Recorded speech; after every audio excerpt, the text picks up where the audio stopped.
Olá! Hoje a gente vai desvendar um dos maiores mistérios para quem estuda inglês, os tão temidos, mas super fascinantes phrasal verbs. Se alguma vez deu um nó na cabeça ao encontrar um deles, se prepara, porque hoje a gente vai quebrar esse código de uma vez por todas.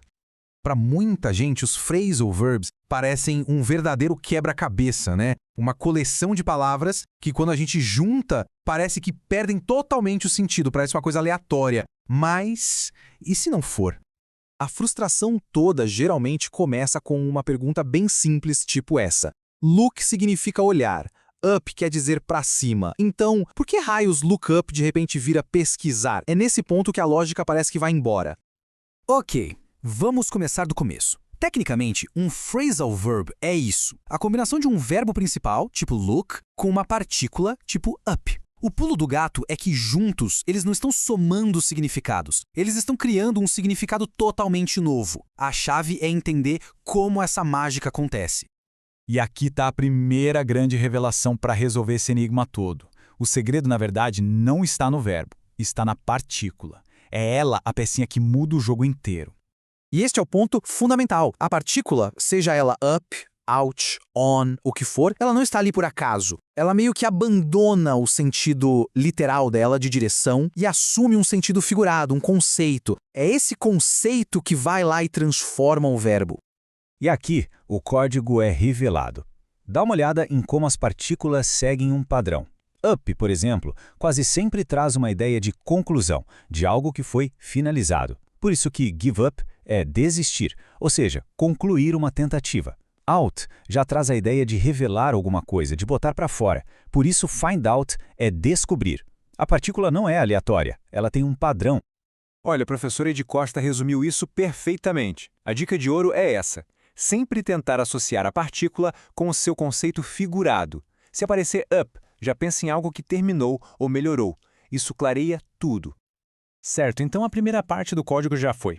Agora vamos para a segunda chave, que resolve outra dúvida gigantesca. Onde é que a gente coloca o objeto na frase? Bom, existem basicamente dois tipos, os separáveis e os inseparáveis. Nos separáveis, como turn down, o objeto the music pode ir tanto no meio quanto no final. Flexível. Já nos inseparáveis, como look after, não tem conversa. O objeto the children tem que vir depois. A estrutura é fixa. Mas, mesmo com essa flexibilidade toda dos verbos separáveis, existe uma regra. Uma única regra que é absoluta e que, olha, nunca, jamais pode ser quebrada. E a regra de ouro é esta: se o objeto for um pronome tipo it, him ou them, ele sempre vai ter que separar o verbo da partícula. É sempre turn it down e nunca turn down it. Essa é a regra mais importante de todas sobre a posição das palavras. Agora que a gente tem as duas chaves na mão, o sentido da partícula e a regra do objeto, bora ver como isso funciona na prática, decifrando umas frases de verdade. Primeiro exemplo, look up, que a gente já sabe que é separável.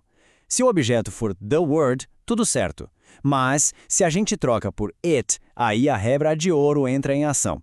O pronome it vai obrigatoriamente para o meio, separando look de up. Fica, you should look it up. Agora, um exemplo inseparável, run out of. Reparou que ele tem duas partículas? Pensa nessa estrutura como se fosse um bloco só, que não dá para quebrar. Run out of nunca se separa. O objeto fio sempre vem depois desse bloco todo. E mais um exemplo só para fixar bem. Put off, que é adiar, é separável.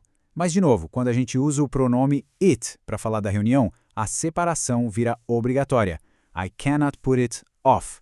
Fica bem claro como a regra funciona, né? Com esses conceitos todos, a missão agora é transformar essa compreensão em confiança na hora de falar e de escrever. Então, para resumir, as duas chaves que abrem a porta da fluência com os phrasal verbs são essas. Primeiro, entender o sentido figurado da partícula. E segundo, lembrar que se o objeto for um pronome, ele sempre vai separar o verbo. A grande conclusão de tudo isso é: phrasal verbs não são aleatórios. Eles são um sistema lógico que tem padrões e tem regras. E uma vez que se entende esse sistema, o caos vira ordem. O código foi quebrado e o sistema revelado. Agora fica a pergunta no ar. Qual vai ser o próximo phrasal verb a ser decifrado? A jornada de aprendizado continua.